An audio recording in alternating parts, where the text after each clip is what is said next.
नमस्कार, आपण पाहत आहात बहुजन हिताय न्यूज, जनसामान्यांचा बुलंद आवाज। धर्मातील पवित्र सण आहे मकर संक्रांतीचा, काय शुभेच्छा देणार? सर्वांना नमस्कार। मी सौभाग्यवती मनीषा संजय भन्साळी।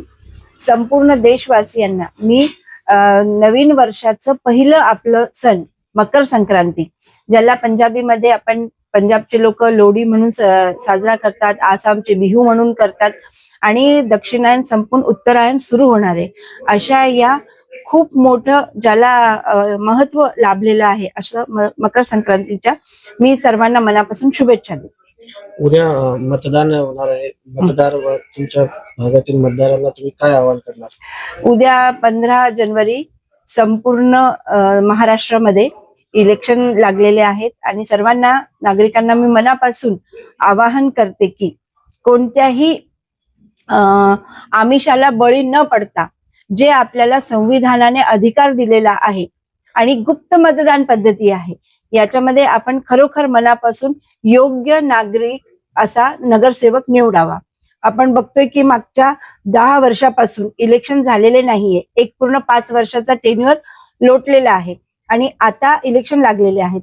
तर सर्व नागरिक बंधूंनी जागरूक राहून एक चांगला नगरसेवक निवडून द्यावा, जो खरोखर येणाऱ्या काळामध्ये आपल्या अडीअडचणीला समजून आपल्या कामासाठी, देशाच्या विकासासाठी खरोखर चांगलं काम करणार।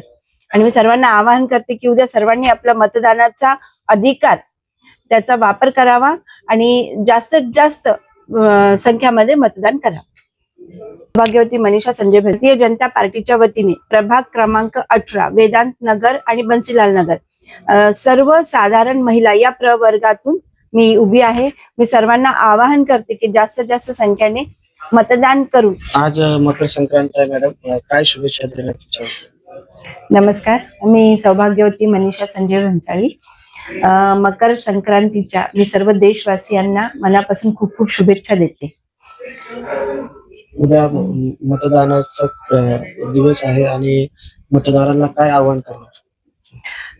उद्या 15 जानेवारी आणि संपूर्ण महाराष्ट्रामध्ये महानगरपालिकेचे इलेक्शन लागलेले आहेत।